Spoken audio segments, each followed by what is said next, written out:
जिस नारी में 3 गुण होते हैं वो नारी घर की लक्ष्मी कहलाती है। कौन कौन से 3 गुण? पहला अदब का गुण। जिस नारी में अदब है, अदब मीन्स मर्यादा,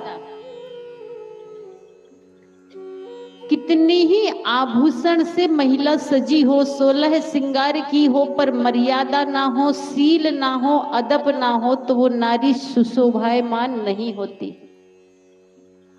कितनी सुंदर नारी हो, देखने में बिल्कुल माधुरी दीक्षित जैसे, श्रीदेवी जैसे, देखने में बिल्कुल कैटरीना कैफ के जैसे हो, बहुत सुंदर बहू हो किसी की, पर उस बहू में अदब ना हो, मर्यादा ना हो, सील ना हो, वो नारी आभूषण से शोभित हो सकती है पर गुणों से शोभा ना हो, गुणों में शोभा ना हो, उसके अंदर गुण ना हो, गुण की शोभा उसके अंदर ना हो, तो नारी घर को सुंदर नहीं बना सकती।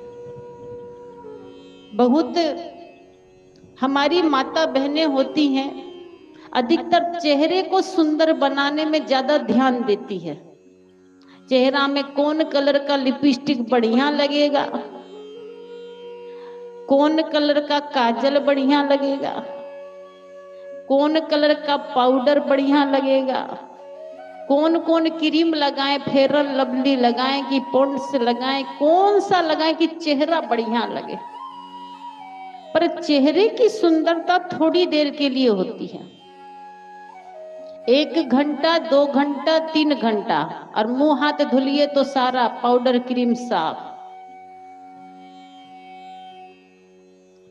पर आपका चरित्र स्वभाव सुंदर है, व्यवहार सुंदर है, तो 1-2 घंटे की बात नहीं, 1-2 दिन की बात नहीं, 1-2 साल की बात नहीं, आदमी बूढ़ा हो जाता है तब भी वो सुंदर लगता है।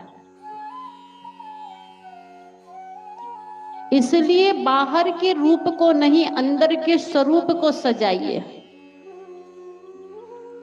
अंदर का स्वरूप क्या है? हमारा मन। हमारा मन सुंदर होना चाहिए, हमारा हृदय सुंदर होना चाहिए। किसी भी व्यक्ति को बाहर के रूप से ज्यादा अंदर के स्वरूप की सुंदरता बढ़िया लगती है। जैसे कि किसी की पत्नी बढ़िया सुंदर हो, देखने में बिल्कुल हीरोइन की तरह, पर पति से झगड़ते रहे, सास से झगड़ते रहे, ननद से, देवर से, जिठानी से, भाभी से, सबसे झगड़ते रहे, तो सब लोग यही कहेंगे कि फलाने की बहू अच्छी नहीं है, देखने में तो बढ़िया है लेकिन बढ़िया नहीं है। किसी किसी की पत्नी होती है कि देखने में बढ़िया सुंदर रहेगी पर स्वभाव की सुंदर नहीं होती, और किसी किसी की पत्नी देखने में भी सुंदर और स्वभाव में भी सुंदर, दोनों गुण होता है। किसी किसी की पत्नी देखने में बढ़िया नहीं होती लेकिन स्वभाव की सुंदर होती है, व्यवहार की सुंदर होती है, तो उसकी प्रशंसा समाज में होती कि फलाने की बहू सांवली जरूर है, देखने में सुंदर नहीं लेकिन व्यवहार इतना सुंदर है, जाओ तो बिना चाय के वापिस नहीं आने देती। पत्नी भी 2 प्रकार की होती हैं, एक होती धर्म पत्नी और एक होती गरम पत्नी। जो पति को अच्छे काम के लिए प्रेरित करे, बढ़िया काम के लिए प्रेरित करे, वो धर्म पत्नी है। कितनी पत्नी होती जो अपने ससुराल में जाती है, नैहर से दीक्षा ली होती है, संत मत में, कबीर मत में, ससुराल में जाके धीरे धीरे पति को भी दीक्षा दिलवा देती है, सास ससुर को भी दीक्षा दिलवा देती, परिवर्तन कर देती घर को, वो धर्म पत्नी है। और कितनी बहुएं होती हैं, ससुराल जाती हैं तो अपना तो खाती पीती हैं, ससुराल जाके पति को भी खाना पीना सिखा देती। इसलिए नारी में सबसे बड़ा गुण होना चाहिए अदब का, मर्यादा का। मर्यादा मतलब बैठने उठने में मर्यादा। अगर आपसे बड़े ससुर भसुर खड़े हैं, आपसे श्रेष्ठ कोई खड़ा हुआ है, आपसे बड़े बुजुर्ग कोई खड़ा हुआ है, तो आप कुर्सी में सोफा सेट में बैठे ना रहे। कितनी बहुएं बैठी रहती कुर्सी में, ससुर खड़ा रहता है, भसुर खड़ा रहता है, कोई मतलब नहीं हो जाता। यदि दूसरी तरफ मुंह घुमा लिए कि देखेंगे नहीं, तो खड़े होने की बात ही नहीं। बैठने उठने में मर्यादा, बोलने में मर्यादा। अपने से बड़े ससुर हैं, भसुर हैं, सास हैं, बड़ी गोतनी हैं, कभी भी ऊंचे स्वर में बात ना करे, ऊंची आवाज में बात ना करे। ये अच्छी नारी के गुण हैं कि अपने से बड़े अगर आपके घर में हैं, कुछ बात बोल दे सास, कभी कभी होता ना, सास कुछ बोल देती है, कहते हैं ना कि सास कितनी शक्कर हो, पर कभी कभी बहू से टक्कर हो ही जाती है, क्योंकि सास बहू का चक्कर ही ऐसा होता है, कभी कभी हो जाता है। अगर कभी सास बोल दे ऊंची आवाज में, तो अच्छी पत्नी का, अच्छी बहू का, अच्छी नारी का गुण है कि वो तुरंत पलट के जवाब ना दे। कोई बात नहीं, माँ जी है, बोल दी तो बोल दी। और जो संस्कारहीन होती है, सास एक बात बोले, दो चार बात बोले, तो बहू तुरंत 10-20 बात रिटर्न कर देती है, सास का मुंह ही बंद कर देती है। इसलिए नारी में पहला गुण होना चाहिए अदब का, मर्यादा का, सील का, कि अपने से बड़ों से मर्यादा से बात करे। तीसरी मर्यादा, पहली मर्यादा बैठने उठने में, दूसरी मर्यादा बोलने में, तीसरी मर्यादा देखने में।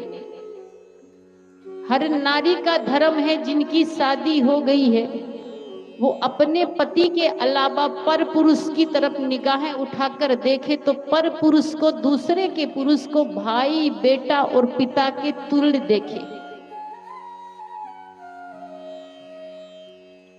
और चौथी मर्यादा कपड़े पहनने में।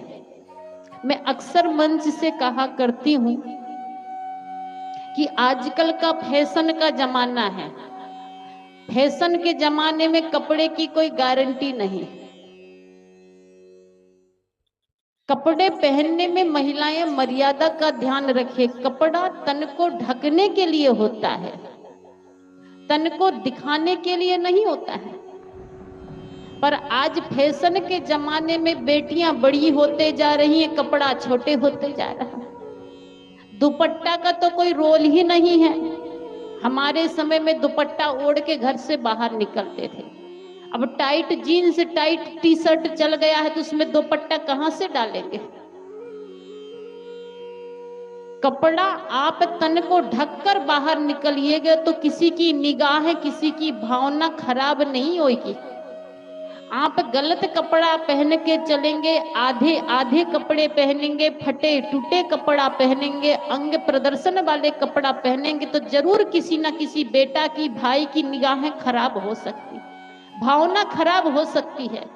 अब गलत निगाहें से अगर वो देख ले तो आप लोग कहते फलाना आदमी हमको घूर के देख रहा है। आपने कपड़ा ही ऐसा पहने हैं घूरने लायक। तन को ढकिए। हमारा समाज पतन की ओर जा रहा है, और पतन का कारण दो है। बेटियां हैं फैशन में और बेटे हैं दुर्व्यसन में।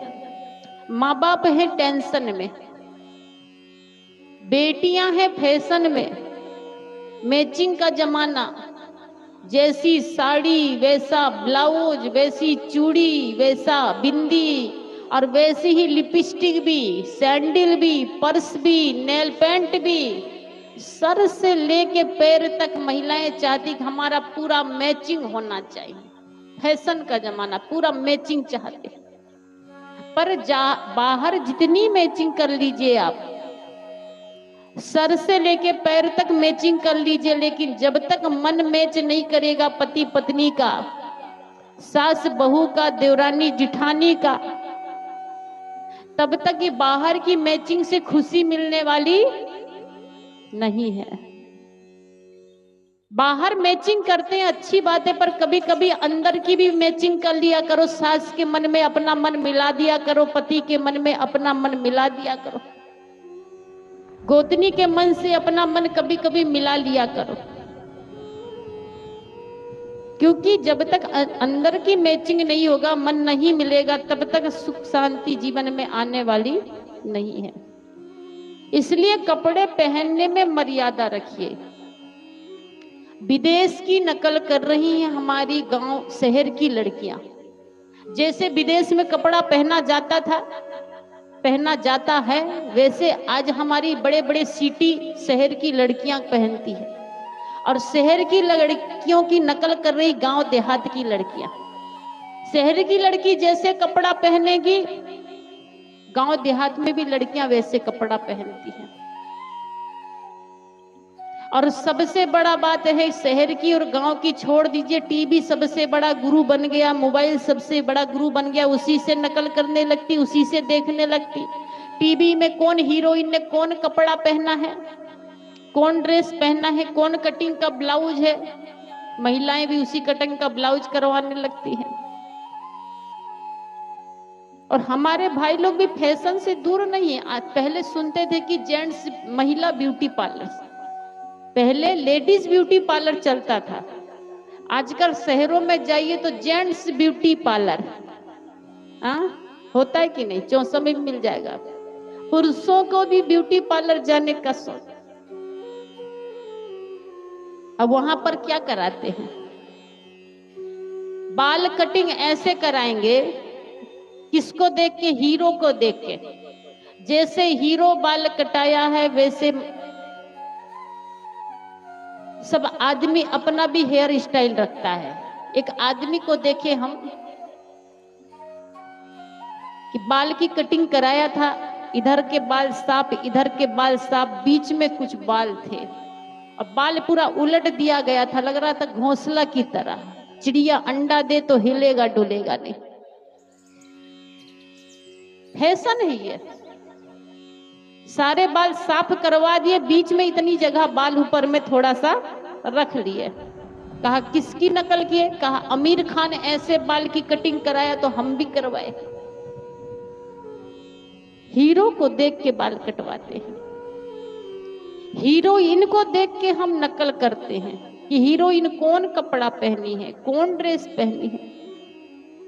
जिस देवी की आप पूजा करते हैं उसके चरित्र को जीवन में धारण कीजिए तो वो असली पूजा होगी।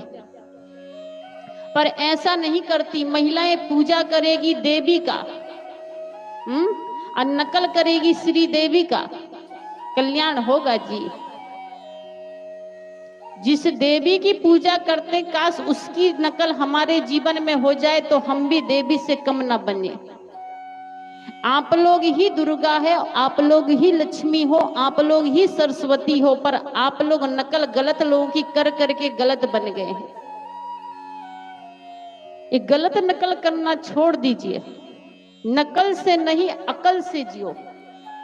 आज भारत का लगभग 75% आदमी नकल से जीता है।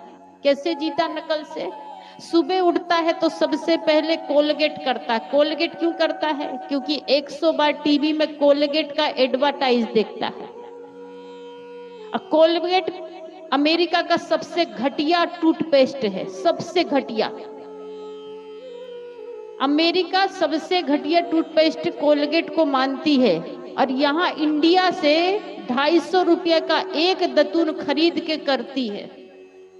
एरोप्लेन से हमारे भारत देश से अमेरिका दतून जाता है, नीम का दतून, बबूल का दतून, वहां 250 रुपये का एक दतून बिकता है। और वहां का घटिया टूथपेस्ट कोलगेट हमारे देश में आता है,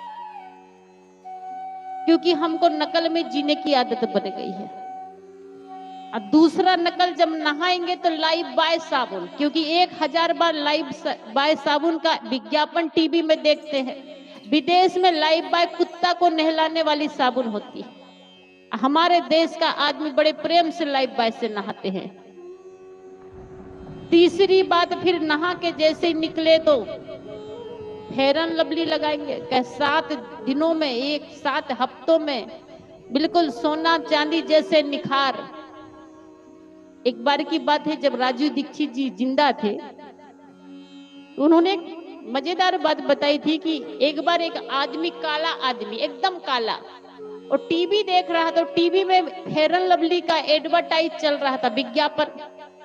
उसमें बताया जा रहा था कि 7 दिन में फेयर एंड लवली लगाइए, बिल्कुल गोरे हो जाइए। तो बेचारा काला आदमी गया मार्केट, फेयर एंड लवली खरीद के लाया और खूब लगाया। दिन में 4 बार लगाता और 7 दिन तक खूब आईना देखा। 8वें दिन देखा कि हम तो जैसे थे वैसे ही हैं, कुछ गोरे नहीं हुए। और 9वें दिन जाके वो FIR कर दिया फेयर एंड लवली वाले कंपनी के ऊपर कि आप विज्ञापन दिखाते कुछ और, लेकिन हमारा चेहरा तो काला का काला रह गया, गोरे कहाँ हुए। इसके बाद जब नाश्ता की बारी आती है, नहाना धोना हो गया, क्रीम पाउडर लग गया, सेंट भी लगा लिए, टीवी में देखकर जो सेंट लगाया जाता है विज्ञापन। इसके बाद जब नाश्ता की बारी आती, जलपान की बारी, तो कौन चीज बनाती माताएं जलपान में? मैगी, चाउमीन, नूडल्स, रमपम, पिज्जा, पास्ता, ये सब बनता है सड़े हुए मैदा और सुअर की चर्बी से। सड़े हुए मैदा, केमिकल और सुअर की चर्बी, ये 3 चीज होता है। इसको खाने से पेट की अतड़ी में कैंसर की बीमारी होती है। ये पचने में भारी होता है, अल्सर की बीमारी होती है, बवासीर की बीमारी होती है, कब्ज की बीमारी होती है। लेकिन महिलाओं को बनाने में बड़ा आसानी लगता है। उबालो, बस छोंको, मसाला की पैकेट आता है, काटो और डालो। बच्चों को भी वही खिलाते हैं। बहुत घटिया चीज है नूडल्स, बहुत घटिया चीज है चाउमीन। वो केचुआ की तरह, बरसात में केचुआ निकलता ना लंबा लंबा, चाउमीन देखिए वैसे ही होता है सेम। बच्चों को वही खिलाते। इसके बाद पानी पिएंगे तो कौन सा? हमारे पढ़े लिखे भाई लोग कोल्ड ड्रिंक पीते। गर्मी का दिन है, कोल्ड ड्रिंक, ठंडा पानी कौन सा पिएंगे? Pepsi, Coca Cola, Thums Up, Limca, Mirinda, Lehar, Sprite, पता नहीं 100 विदेशी कंपनी चल रही है। ये सब इंडिया की नहीं, विदेश की है। विदेश का आदमी ठंडा मटका का पानी ढूंढता है।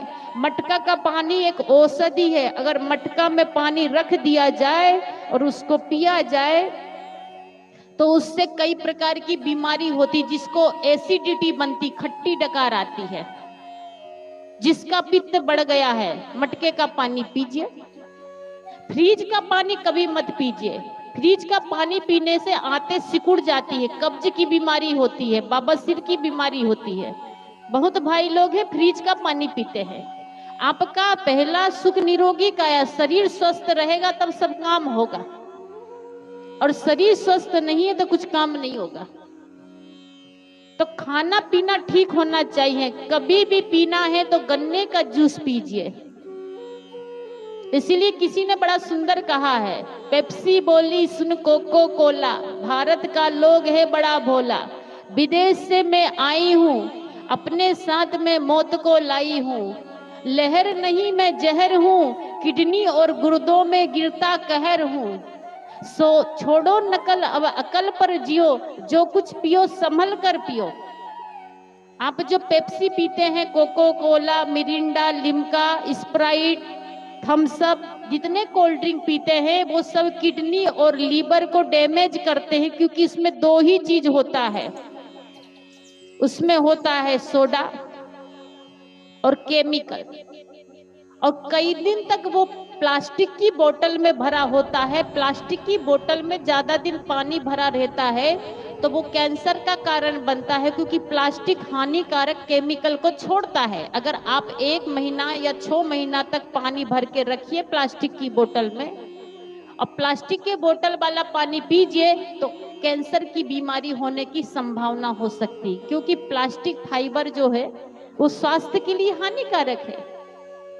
इसीलिए अच्छा पानी पीजिए, पीतल का, तांबे का पानी पीजिए। तांबे की पानी पीजिएगा तो 15 प्रकार की बीमारी ठीक होगी। पेट में कब्ज बन रहा है, गैस बन रहा है, एसिडिटी बन रही है, रात में तांबे के बर्तन में पानी भर के रख दीजिए, सुबह खाली पेट पीजिए, दिन भर पीजिए, स्वस्थ रहिए। पर हमको नकल से जीने की आदत बन गई है। अकल से कम जीता है भारत का आदमी, नकल से ज्यादा जीता है। तो मैं कह रही थी कि फैशन की अंधी दौड़ है, बेटी है फैशन में और बेटा है दुर्व्यसन में, और माँ बाप है टेंशन में। अगर माताएं हमारी फैशन छोड़ दे और भाई लोग हमारे दुर्व्यसन छोड़ दे, तो समाज की 90% समस्या का समाधान तो हो ही जाएगा, सुखी समाज तो बन ही जाएगा। और भी कई कारण हैं, इसलिए हर नारी में 3 गुण होना चाहिए। पहला होता है अदब का, कपड़ा पहनिए तो तन को ढांकने के लिए, तन को दिखाने के लिए नहीं। दूसरी बात बोलते हैं संत की, वो नारी लक्ष्मी कहलाती है, वो नारी घर को स्वर्ग बना देती है, जिसमें दूसरा गुण अदब का अपनत्व का होता है। पहला गुण अदब, दूसरा अपनत्व, अपनापन। जब ससुराल जाती है हमारी बेटियां तो बहू बन जाती है, और ससुराल में जाकर बहू को हर चीज अच्छी लगती है। ससुराल का माल जाल अच्छा लगेगा, ससुराल का मकान बढ़िया लगेगा, ससुराल का दुकान बढ़िया लगेगा, ससुराल का जमीन जायदाद बढ़िया लगता है। पर ससुराल की 2 चीज अच्छी नहीं लगती, बूढ़े सास और बूढ़े ससुर। कितनी बेटियां तो आजकल शादी करने से पहले ही बात कर लेती है लड़का से। अब ये प्रचलन हो गया है कि लड़का लड़की शादी के पहले ही बात करने लगे। शादी के पहले ही बात करती बोलती है कि मैं कहाँ रहूंगी, आपके साथ रहूंगी कि माता पिता के साथ, ससुर के साथ रहूंगी, जहां आपकी सर्विस है हम वहीं रहेंगे, कि गांव में बूढ़े सास ससुर है उनके पास रहेंगे। लड़का कहता कि माता पिता बूढ़े हो गए, उनकी सेवा करना पड़ेगा, गांव में रहना पड़ेगा। तो लड़की कहती है रिश्ता हमको नहीं पसंद, शादी नहीं होगी, माँ बाप गांव में पड़े रहे, हम वहीं रहेंगे जहां आप रहेंगे, आप शहर में रहिए, हम भी शहर में रहेंगे। तो शादी करेंगे, नहीं तो नहीं करेंगे। अपनापन नहीं है। ससुराल की हर चीज अपनी लग रही है, पति अपना लगता है, मकान अपना लगता है, जमीन अपना, दुकान अपना, पर बूढ़े सास ससुर, जिसने ये दुनिया बनाया, जिसने ये सब चीज दिया, वही अच्छे नहीं लगते। एक बूढ़ी माता जी थी, बूढ़ी माता जी के मन में हुआ कि शहर में बेटा रहता है, बहुत बड़ी सर्विस में है, बहुत पैसा कमाता है। गांव में माता जी अकेली रहती थी, पति खत्म हो गया था, एक ही बेटा एक ही बहू। सोचा कि कुछ दिन जाके बेटा बहू के पास रहना चाहिए। तबीयत ठीक नहीं लग रही थी, कई दिन से बुखार आ रहा था। गांव में इलाज कराते कराते माताजी ने सोची कि शहर में बढ़िया डॉक्टर को दिखाना चाहिए, अच्छे डॉक्टर को। तो बेटा को फोन लगाई कि बेटा मैं आना चाहती हूँ। बेटा ने कहा आ जाओ माँ, यहाँ बढ़िया बढ़िया डॉक्टर है, अच्छा अच्छा डॉक्टर है, बढ़िया से इलाज करा देंगे, कुछ दिन साथ में रहोगी, ठीक हो जाओगी। कहा ठीक है। बूढ़ी माता जी गई अपने बेटा के पास में, बेटा ने बढ़िया डॉक्टर से इलाज कराया, दूध दही फल फूल अच्छी दवाई, 1 महीना में बुढ़िया बढ़िया हो गई। माता जी जब बढ़िया हो गई, स्वस्थ हो गई, तो सोचा कि अब मकई कटने का टाइम आ गया है, घर जाना चाहिए, घर में कोई नहीं है, ताला लगा के आए हैं। कहा बेटा अब तबीयत ठीक लग रही, मैं ठीक हो गई, अब घर जाती हूँ। बेटे ने कहा ठीक है माँ घर जा रही हो तो चली जाओ, जब कभी कुछ लगे तो आ जाना, तबीयत ठीक ना लगे तो आ जाना। कहा ठीक है। लगभग 25-30 हजार रुपया खर्चा हुआ एक महीना में, माता जी के इलाज में, दवाई गोली में, फल फूल दूध दही में। जब माता जी घर चली गई तो बहू पत्र लिखती है अपनी सास को कि माँ जी आप यहाँ एक महीना रही हमारे घर और आपके इलाज में, फल में, दूध दही में, दवाई में सब मिला के 30 हजार रुपया खर्च हुआ एक महीना में। मकई की जब फसल कटेगी, मकई तैयार होगा तो 30 हजार रुपया खाते में बैंक में डाल देना। हमारा 30 हजार रुपया खर्च हो गया। बूढ़ी माता जी भी बहुत समझदार थी, पढ़ी लिखी थी। उसने भी पत्र लिखा कि बहू ठीक है 30 हजार मैं तुमको दे दूंगी, लेकिन मेरा भी कर्जा आपके ऊपर बाकी है। कहा कौन सा कर्जा? कहा जब आपके पास जो बेटा है ना मेरा, जिसको आप अपना पति कहती, वो पहले मेरा बेटा है। जब वो पेट में था तो पेट में दर्द होता था, तो उसके इलाज में डॉक्टर से 5 हजार रुपया का खर्च हुआ। जब जन्मा तो पेट ऑपरेशन से हुआ, तो ऑपरेशन में 50 हजार रुपया लगा। ऑपरेशन के बाद में उस बेटे का इलाज चला, कभी निमोनिया हो जाता, कभी टाइफाइड हो जाता, तो 10 हजार उसमें लगा।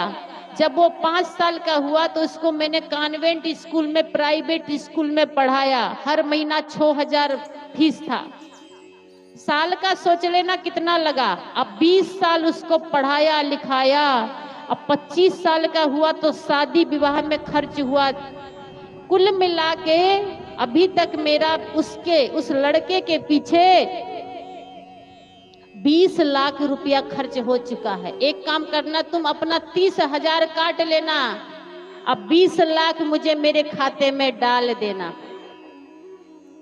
क्या कोई सास का कर्ज चुका सकता है? कोई माँ का कर्ज चुका सकती? आज बहू बोलती मेरा पति कमा रहा है। बहू सब बोलती बड़े हैं, बुढ़िया बैठ बैठ के खा रही, कोनो काम नहीं, बोझ है। उनको लगता है मेरा पति कमा रहा है। अरे आपका पति तो बाद में है, वो पहले किसी का बेटा है। और उस माँ ने तो आपको सब कुछ समर्पित कर दिया। ये जो पति आपके पास है ना, किसी एटीएम मशीन से कम नहीं है। इतनी अच्छी एटीएम मशीन माता पिता तैयार करते हैं, पर कभी उसको यूज नहीं करते और पत्नी के हाथ में, बहू के हाथ में दे देते हैं। बहू आते ही बटन दबाती, fair and lovely, face wash, चूड़ी, साड़ी, सारा चीज निकलने लगता है उससे। कभी माँ ने फेयर एंड लवली नहीं मंगाई, कभी फेस वॉश नहीं मंगाई, कभी चूड़ी के लिए पैसा नहीं, कभी रसगुल्ला, कभी समोसा के लिए नहीं। इतनी सुंदर मशीन तैयार करके आपको दे दी उस माता ने, उसका बड़ा उपकार समझना चाहिए, अपनापन होना चाहिए। ससुराल को अपना मानिए, तब आप सुखी हो सकते हैं। और नैहर में ज्यादा मन लगा के रखिएगा। बहुत महिलाएं होती, बहुएं होती है, नैहर में घंटों घंटों बातें करते रहती है अपनी माँ से, अपनी भाभी से, अपनी चाची से, घंटों घंटों। घर में माँ बैठी है चुपचाप, उससे बात करने के लिए टाइम नहीं है। और घंटों घंटों बात करने के लिए अपने नैहर में अपनी माँ से बात करने के लिए टाइम है? तो बताइए, वो नारी घर को सुखी बना सकती है? वो नारी घर को स्वर्ग बना सकती है? जो सामने सास ससुर बैठे उनसे बात नहीं करती और नैहर में फोन में, मोबाइल में लगी हुई हो, एक एक चीज का समाचार बताती। अब बिहार में तो एक चीज होता है, फोन उठा तो बोलते कहिए साहब जी की समाचार है, सारा समाचार दीजिए। अब न्यूज 24 जैसे सुबह से शाम तक का, दिन भर का समाचार बताइए। समाचार बताना छोड़िए, शॉर्ट में हालचाल, कोई समस्या हो, कोई ठीक ठाक, हाँ ठीक ठाक बढ़िया है, आप कैसे, हालचाल पूछ लीजिए। अब पूरा समाचार लीजिए आप, तब तो आप उसके घर को बर्बाद कर दीजिएगा। बहुत महिलाएं होती अपनी बेटी का घर बर्बाद कर देती है समाचार ले लेके। इसलिए दूसरा गुण नारी में होना चाहिए अपनत्व का अपनापन। जिस घर में आप आई हो, जिस माँ ने आपको सुंदर पति दिया, उसको अपनी माँ से बढ़ के मानिए।